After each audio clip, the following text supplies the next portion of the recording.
Alors le cours il sera Best Hashem, Lelou Nishmat, Nathan Yosef Ben Yudit, que ce soir c'est Kudat Shnato, c'était un petit garçon qui nous a quittés il y a 2 ans aujourd'hui.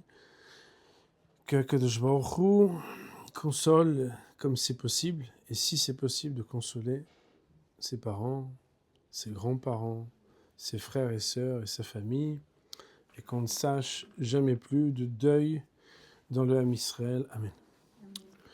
Alors, écoutez, aujourd'hui c'est le 2e volet sur le contrat Sar-Chesed.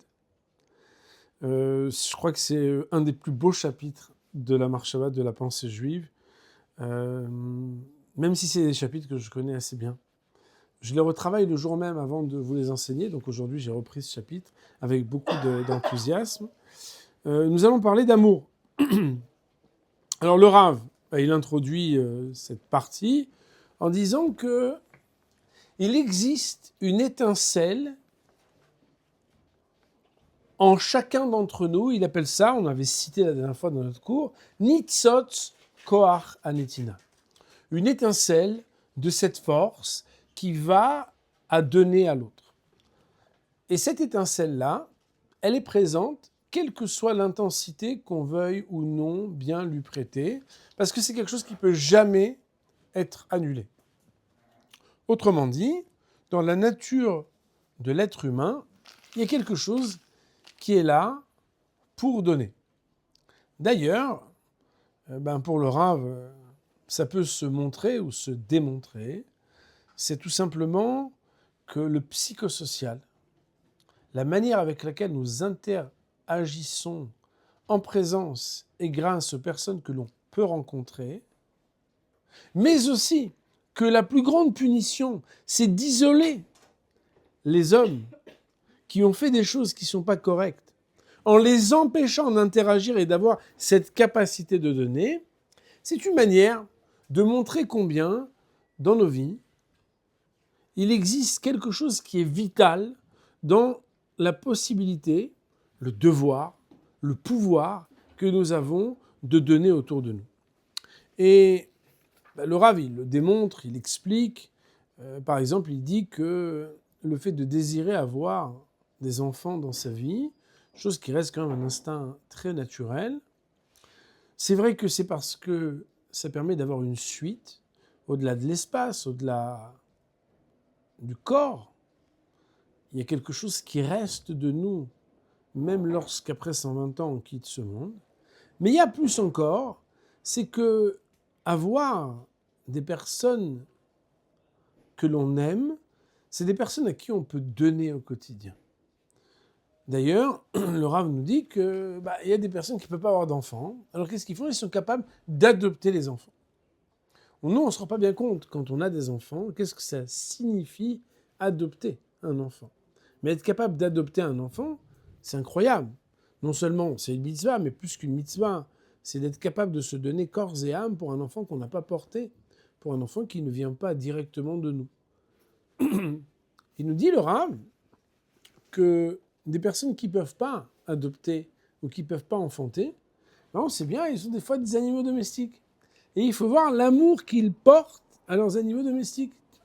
Je ne pense pas qu'il y ait besoin d'illustration, mais on pourrait illustrer, puisqu'il y a des parcs pour les animaux, il y a des cimetières pour les animaux, et il y a tout un commerce, en fait, quelque part. Il y a des gens qui voyagent avec leurs animaux, qui discutent avec eux, qui ont des échanges très forts, qui font des câlins, qui répondent à leurs besoins, qui se préoccupent, tout ce que chacun peut voir autour de soi. Il nous dit, le Rav, pourquoi ? C'est tout simplement parce qu'il n'est pas possible, en fait, pour l'homme de ne pas vivre dans une situation où il est mashpia, où il est noten, où il apporte autour de lui, où il dispense des bontés, où il est dans un monde de chesed. Et si on doit constater et accepter que l'humanité porte avec elle cette capacité de donner, et que c'est inévitable, il va falloir se poser la question. C'est la question, en fait, un petit peu, on va dire, très connue au nom du Rav Dessler, c'est de savoir, puisque aimer et donner vont toujours de pair, Est-ce que c'est parce qu'on aime qu'on donne ou est-ce que c'est parce qu'on donne qu'on aime? Alors bien sûr, on a tous des avis sur ces sujets. Et d'ailleurs, on pourrait aussi en discuter avant d'aborder ce que le Rav va nous dire. Alors, le Rav, il nous dit, de prime abord, on aurait dit que c'est parce qu'on aime qu'on donne, parce qu'en fait, on donne à qui on aime. Et quand on aime quelqu'un, on a envie de se donner pour lui, on a envie de lui donner, on a envie de lui faire plaisir, on a envie de s'investir pour lui. Mais en réalité, selon le Rav Dessler ici, c'est le contraire qui est vrai. C'est parce qu'on donne que se développe un amour. Alors on va ensuite réfléchir un peu tout ça. Mais je vais d'abord vous développer l'idée telle qu'elle est écrite et ensuite on va en discuter.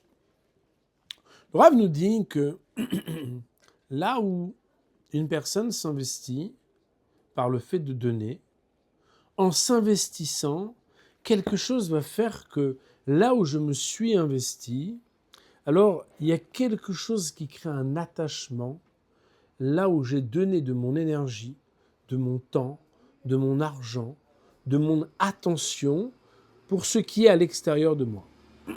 Exemple, lorsqu'on a un enfant, tout le monde sait que il y a plusieurs enfants avec qui c'était très facile, il y en a un avec qui c'est plus difficile, même si sur le moment, cet enfant nous remet en question et ça a l'air plutôt de nous énerver, mais l'attachement qu'on a pour l'enfant avec qui c'est conflictuel et difficile est beaucoup plus grand. Et cet attachement, on pourrait dire qu'il reflète un amour. De la même manière, on sait bien qu'un projet pour lequel on s'est bien investi, ça a été difficile. Ça a été beaucoup plus compliqué que d'autres. Et pourtant, a priori, sur le papier, on n'a pas l'impression qu'on a tellement gagné mieux, mais il y a un attachement. Pourquoi ? Parce qu'on s'est investi de quelque chose et l'investissement crée un attachement. De la même manière, on sait bien que quand on a planté quelque chose et qu'on vient semer, quand on voit quelque chose qui pousse, il y a comme quelque chose qui nous renvoie que là où on s'est investi, eh bien, on a un ressenti qui est différent. Et le Rav nous dit que quelque part, ça fait résonner un texte très puissant qui est dans un traité qui s'appelle Derech Eretz Zuta, qui dit, écoutez bien les mots en hébreu, Im hafet sata leidavek be'avat raverecha, si jamais tu désirerais avoir de l'amour pour ton ami, evenosen venoten betovato, préoccupe-toi de lui faire du bien, ça va éveiller chez toi quelque chose qui va créer de l'amour pour lui. Alors, le Rav nous dit où est-ce qu'on trouve cette idée mentionnée, très intéressant. Il nous dit que c'est dans le livre Torah Hashem. Bon, je vous l'ai déjà fait la dernière fois. Torah Hashem, c'est pas un livre dont il faut chercher l'auteur, parce que c'est le livre d'Hachem, c'est la Torah de Dieu. Ça veut dire le livre que HaKadosh Baruch Hu, il a écrit. Et dans ce livre, c'est très intéressant puisque on exempt de l'armée. Alors là, c'est sans aucune polémique, sans aucune discussion. Il y a 3 cas où la Torah, elle dit qu'un juif, il doit rentrer chez lui. C'est s'il a construit une maison mais qu'il n'a pas pu l'inaugurer, s'il a planté une vigne mais qu'il n'a pas pu encore, on va dire, la laisser pousser, et s'il a fiancé une femme qu'il n'a pas pu prendre pour épouse. Et de là, le Rav nous dit, c'est parce qu'en fait, on a un attachement extrêmement fort, quels que soient les domaines de notre vie, avec ceux avec quoi on a pu s'investir. Il y a un grand, c'est un neuropsychologue, c'est une grande star, je ne sais pas si je vais citer son nom dans un cours de Torah, mais qui a, il y a peu de temps, fait une très belle vidéo sur la différence entre le coup de foudre et l'attachement. Alors dans mon métier, puisque je fais de la thérapie de couple, c'est très intéressant et très important aussi de voir comment les choses se disent et se réfléchissent aussi en dehors d'un Beth Midrash, en dehors d'une maison d'études juive. Et là-bas, en fait, c'est vrai que a priori, on se dit, attends, mais l'amour, ça ne se définit pas vraiment. Qu'est-ce qu'on est capable de faire pour notre amoureux, pour notre amoureuse, avant même, en tout cas selon notre ressenti, quand on parle d'un coup de foudre, que d'avoir même élaboré, développé l'amour. C'est vrai. Mais le réel amour, on sait bien que il ne se construit qu'avec l'investissement. Et l'attachement, c'est ça qui crée, c'est ça qui développe l'amour profond entre les êtres. Et le Rabbi nous dit qu'il y a une histoire dont il a été témoin. C'est l'histoire de deux parents qui habitaient dans un pays, dans une région, où une guerre a éclaté. Cette guerre ayant éclaté, ils ont dû être séparés, mais ils avaient un fils unique. Et quand ils ont eu ce fils unique, eh bien, ils ont mis les messieurs d'un côté, messieurs et garçons, et les femmes de l'autre côté, et ils les ont séparés pendant toute la durée de la guerre. Et voilà qu'ils étaient tous les deux très attachés, pour reprendre l'expression qu'on a donnée tout à l'heure, à leur fils. Mais voilà que pendant plusieurs années, eh bien, ils ont été séparés. Et lorsqu'ils ont pu se retrouver, eh bien, il y a eu quelque chose qui était un petit peu pas équitable. C'est que le lien du père avec le fils était beaucoup plus grand et beaucoup plus fort que le lien que la mère a pu observer qu'elle n'avait su garder avec ce même fils. Pourquoi ? Tout simplement, le Rav de dire, c'est simple. C'est étant donné que c'est lui qui s'est occupé de cet enfant, c'est lui qui s'est investi pour cet enfant, c'est lui qui a accompagné dans tous ses faits et gestes ce petit garçon qui était seul avec son père pendant cette période de guerre, et sa mère n'était pas là, eh bien, tout à fait naturellement, un lien et un attachement, une complicité et un amour s'est développé entre eux qui n'était pas avec l'autre des parents. Petite parenthèse. D'ailleurs, on sait bien que la question de la présence, de la complicité et de l'investissement des parents dans la maison est parfois pas le même quand un papa, une maman travaillent beaucoup pour n'oser dire trop, et parfois quand dans certains milieux, eh bien c'est la nounou qui est très présente avec les enfants. Il faut savoir qu'il y a des milieux où, soit parce qu'on n'a pas le choix, enfin, peut-être qu'on a toujours un peu le choix, mais disons qu'il y a des charges qui sont compliquées, soit parce qu'on a trop les moyens, alors, finalement, les choses qui demandent normalement un investissement, j'appellerais ça un peu mitzvah chez Begoufo, c'est-à-dire les responsabilités et engagements qui doivent être des responsabilités personnelles avec les enfants, ne sont pas honorés par les uns comme par les autres. Qui en perd quelque chose ? Eh bien, c'est ceux qui s'investissent le moins, qui en perdent le plus. Pourquoi ? Parce qu'en définitive, l'attachement, le lien, l'amour, la complicité va être la résultante directe et proportionnelle à la manière avec laquelle on s'investit par le fait de donner de soi. De la même manière, aujourd'hui, on est dans un monde où les personnes sont très désengagées de la communication avec leurs enfants. Puisque vous savez bien que c'est très difficile, dans un monde très connecté, de garder un lien de complicité, d'échange et de communication comme à l'époque. Alors, il y avait d'autres problèmes à l'époque, puisque les parents ne parlaient pas. Donc, ils n'avaient pas de smartphone et ils ne parlaient pas. Donc, c'est un autre problème. Aujourd'hui, on va dire qu'il y a le prétexte de dire la raison pour laquelle ça communique moins, c'est parce qu'on communique différemment. Toujours est-il qu'on doit faire bien attention, puisque en fait, la manière avec laquelle on va s'investir, par le fait de se donner, c'est ça qui va créer un attachement. Je vais tout d'abord avancer encore un petit peu dans cette présentation de ce volet, de cette réflexion, après quoi on en parlera un petit peu, on y réfléchira ensemble. Le Rav nous dit qu'il y a 2 mitzvot normalement quand un animal a été chargé ou déchargé. Vous savez que quand on est en face, par exemple, d'un ami qui s'appelle Réhouven, qui est en train de charger son âne, si on voit qu'il a du mal à porter son sac, c'est une mitzvah de la Torah de lui donner de l'aide et de porter avec lui pour pouvoir charger la bête. Bon, vous savez bien, ça nous arrive des fois, vous êtes dans un magasin ou vous êtes dans un avion, quelqu'un qui ne monte pas sa valise, vous dites « Est-ce que je peux vous aider ?» Si les personnes ne sont pas vexées parce que vous leur proposez de l'aide, des fois des personnes un peu âgées qui disent « Mais vous me prenez pour qui ?» Bon, ok, alors en ce moment on ne dit rien, mais toujours est-il que normalement on a l'obligation de la Torah d'aider une personne à charger. Quand il s'agit d'un animal, on voit notre ami en train de décharger un animal, là-bas il y a une double mitzvah. C'est que premièrement, c'est une mitzvah de l'aider à décharger, puisque c'est lourd, mais en plus quand on décharge, on aide notre ami et on décharge la bête. Or la bête quand elle porte, elle souffre. Et quand on aide à décharger, en fait, on allège cette charge qui était lourde pour l'animal, et on va dire qu'il y a une double mitzvah. Donc si on regarde de manière basique la mitzvah de Toren, qui veut dire charger, par rapport à la mitzvah de Porek, qui veut dire décharger, on pourrait dire que si on devait choisir entre les deux, il est préférable d'aider à être Porek, à décharger, que d'être Toen, à charger. Pourquoi ? Parce que quand on décharge, on aide notre ami et on soulage la bête, alors que quand on aide à charger, on aide notre ami, mais on ne soulage pas la bête. Vous allez me dire, les bêtes ont été créées aussi pour aider les hommes, mais en définitive, on n'a pas une double mitzvah. Jusqu'ici, tout est très simple. Avançons un petit peu dans le raisonnement, et là je vous cite une Gemara dans le traité de Bamtsia, donc dans le Talmud, à la page 32b.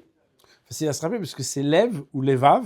Lev, c'est le cœur, Levav, ouais, donc c'est une Gemara qui parle tout à fait des mitzvot du cœur. C'est juste par correspondance et pas parce que c'est absolument indispensable que ce soit à cette page-là, mais c'est pour vous en rappeler. Oev lifrok vesone litron. Si jamais on a Réhouven qu'on adore et on a Shimon qu'on déteste. Alors, est-ce qu'on a le droit de détester Shimon ? C'est un autre sujet. Mais disons que voilà, bon, c'est pas notre faute. On adore Réhouven et on déteste Shimon. Et Réhouven doit décharger son âne. Il peut pas le faire tout seul. Et Shimon, qu'on déteste, doit charger son âne. Et on a les deux mitzvot devant nous, on peut pas faire les deux. Laquelle doit-on choisir ? La Gemara nous dit mitzvah besone kedeliko fetitzro.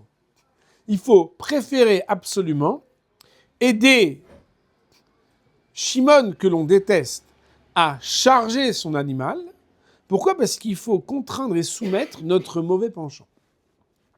Autrement dit, fais pas ce qui te fait plaisir, va te travailler. Il nous dit, le Rav, mais pourtant, quand tu décharges, tu fais une mitzvah qui est plus grande, puisqu'en même temps, tu décharges, et tu vas alléger et soulager la bête. Alors pourquoi avoir la préférence de la mitzvah d'aider celui que tu n'aimes pas à charger la bête ? Il nous dit, le Rav, c'est parce qu'il y a quelque chose de supplémentaire. C'est parce que quand tu vas aider à charger la bête de celui que tu détestes, tu vas aussi soulager quelque chose. C'est que tu vas développer chez toi l'amour, puisque tu t'es investi pour l'aider, qui n'était pas suffisamment développé entre celui que tu détestais et toi-même. Et c'est la raison pour laquelle un homme doit savoir s'investir par le don, parce que par le don, il y a quelque chose, on pourrait dire un peu du pardon. Non, c'est que grâce au don, en fait, on va dépasser ce qui faisait écran entre nous et l'autre. D'ailleurs, je ne sais pas si ça vous est déjà arrivé, mais imaginez-vous que vous êtes médecin. Bon, je sais qu'il y a des médecins dans la salle, mais imaginez que vous êtes médecin ou que vous êtes, peu importe, quel que soit votre domaine, et puis il y a quelqu'un avec qui vous n'êtes pas en bon terme. Et cette personne-là, un jour, alors qu'on n'est pas en bon terme, cette personne lève son téléphone et dit « Bonjour, docteur. Ah oui, qui est à l'appareil ? Ah oui, comment ça va ? Oui, j'ai besoin d'aide parce que j'ai un problème. Est-ce que vous pouvez me recevoir ? Ah, mais c'est une personne avec qui on s'entend mal. Mais cette personne-là vous demande de l'aide. Eh bien, cette personne, quand elle vous demande de l'aide, le fait que vous deviez vous investir pour cette personne, ça vous met dans une posture qui est différente. Et cette posture différente, elle va créer une dynamique qui va changer la polarité même de l'énergie que vous aviez vis-à-vis de cette personne. Et parce qu'on s'est investi pour quelqu'un, on va développer chez soi des sentiments qui vont être positifs. Parce qu'on donne, on va développer quelque chose qui va développer l'amour. Alors bien sûr, quand on dit ça, ça va être très engageant, on va y arriver, mais d'abord, je termine méthodiquement encore quelques lignes. Nous dit le Rav, le principe est le suivant. Lorsque l'homme s'investit à donner autour de lui, il n'en perdra rien. Parce que chaque fois que quelqu'un donne à l'extérieur de lui, comme il crée de l'attachement, c'est comme s'il élargissait son champ personnel pour avoir des liens interpersonnels. Parce qu'à partir du moment où il s'investit avec l'autre, finalement, il va retrouver avec l'autre quelque chose à quoi il est attaché. Et c'est ça l'attachement le plus puissant que la Torah nous ordonne de développer avec l'autre et que l'on peut surnommer par le nom de Ahava, de l'amour d'un homme vis-à-vis de son prochain. Donc, de ces principes très beaux, il ressort quelque chose qui est très puissant, c'est que quand on nous dit, la Torah nous dit « Ve'avta lirecha kamocha » et tu aimeras ton prochain, le fameux « comme toi-même », finalement, tout le monde dit « oui, mais comment on peut me forcer? Comment on peut m'engager? C'est marqué comme un précepte de la Torah, mais moi, je ne peux pas aimer tout le monde, ça dépend de mon cœur. » Ça ne dépend pas de ton cœur uniquement, ça dépend de ton travail. Comment tu t'investis dans la relation à l'autre, c'est la manière avec laquelle tu vas donner des possibilités d'interaction, de lien, d'attachement, d'affection et d'amour avec l'autre. Et ça, c'est quelque chose qui demande donc un petit peu de sortir de son repli intérieur pour aller vers l'autre. Alors bien sûr, quand les gens entendent ça, des fois, ils se disent « mais c'est génial, je suis tout à fait en phase, je suis tout à fait en paix, ça me concerne. » Sauf que le Rav nous dit « ok, et pourtant, on choisit quand même ces petits cercles, ces cercles d'amis. Même dans la famille, on a son cousin ou sa cousine préférée. On a son frère ou sa sœur préférée. On n'ose pas le dire, mais des fois, on a un enfant avec qui c'est plus facile qu'avec un autre. Des fois, il y a un parent avec qui c'est plus facile qu'avec un autre. Et les autres, écoute, je peux pas être partout. Mais Blineder, je m'en occuperai. Il dit, le Rav, non mais attends.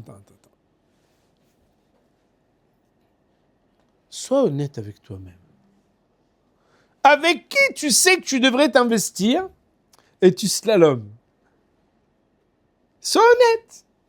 Tu sors du cours, tu dis, ouais, écoute, si ce cours il est vrai, il y a une personne que j'évite, mais c'est pas elle que j'évite, c'est une partie de moi-même que j'évite.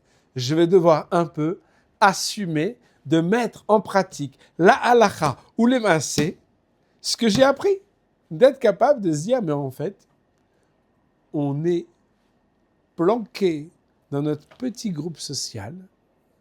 Et c'est les gens qu'on a vraiment envie d'inviter, de rencontrer, d'aimer, de leur donner, qu'on fréquente. Et les autres, les autres, il faut laisser pour les autres, tu comprends? Il faut bien qu'il y en ait d'autres, chacun son petit cercle. Et ça, c'est un sujet qui est compliqué. Parce que ça veut dire qu'on a la responsabilité de ne pas éviter d'aimer les personnes à qui on préfère éviter de donner. Parce qu'il suffirait, avec eux aussi, de s'investir et de donner pour pouvoir réconcilier la manière avec laquelle, jusqu'à présent, on a préféré éviter de construire quelque chose de meilleur. On va parler de l'amour homme-femme. Alors le Rav, il nous dit d'abord, Avazot, il devoir pele bekochot hanefesh. C'est quelque chose de tellement fantastique et incompréhensible dans les forces humaines, dans les forces spirituelles. Et comme vous le savez, que ce soit les romanciers, des metteurs en scène, des poètes, des chanteurs, toute la poésie, toute la littérature essaye de conjuguer, de décrire, de transmettre, de faire s'émouvoir, ce qui peut s'appeler de tellement de manières l'amour. L'amour entre un homme et une femme, c'est quelque chose d'incroyable, d'incompréhensible, d'indicible.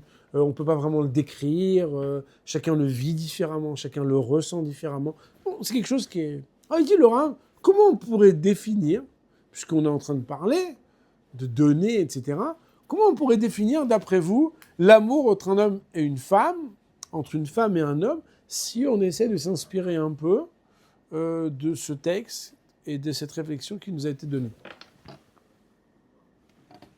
Alors le Rav, il donne une définition.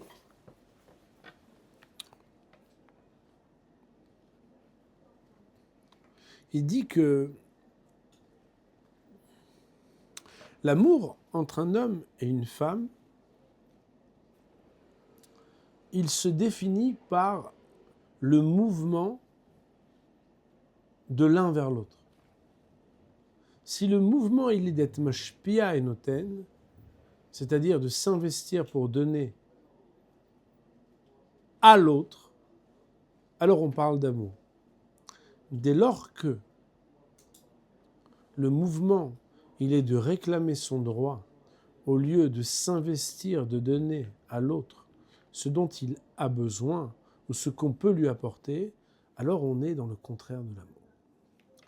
Et il dit, c'est très intéressant, c'est un texte moi que je trouve incroyable, il dit « Vekach ani omer tamid lezouk be'et simchat klulatam » Toujours, je souffle à l'oreille des personnes qui marchent sous la choupa et qui vont juste pour se marier, de leur dire « Faites bien attention, mes chers, tant que vous êtes là à essayer de donner, de compléter, d'apporter à l'autre, en étant celui qui vient porter ce qu'il a de meilleur pour l'autre, alors le visage que vous avez et la manière avec laquelle vous envisagez aujourd'hui votre mariage, si vous le continuez, vous serez toujours heureux. » Il dit, mais par contre, à partir du moment Asher berega shetatrilou lidrosh drishot, si vous polarisez différemment à être dans la réclamation d'un droit et d'un dû pour recevoir de l'autre plutôt que d'être en train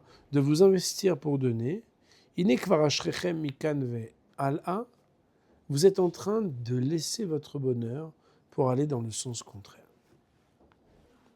Et il dit le Rav que la définition même du mariage et de l'amour, c'est justement en fait le désir de donner. Et il y a des personnes que l'on désire satisfaire et qui ont désir donner de l'amour, du bien, du contentement, du plaisir, du bonheur. Et en fait, c'est ça qui doit animer de part et d'autre les époux, les amoureux, pour faire en sorte de pouvoir s'accomplir dans l'amour. Et il dit le Rav, ça veut donc dire que dans la continuité de cette définition, celui qui est noten ou celui qui est notel, quand les deux sont noten, les deux sont heureux, les deux sont amoureux et les deux s'accomplissent. Lorsque un d'entre eux ou les deux sont dans la netila, dans le fait de prendre, dans le fait d'être tourné vers soi-même, dans le fait d'être tourné vers le fait de se concentrer sur « je mérite bien que », c'est à moi qu'il revient que, etc., alors on est malheureusement dans le contraire de l'amour. Il faut savoir que cette définition, elle est extrêmement engageante. Qu'est-ce que vous en pensez ?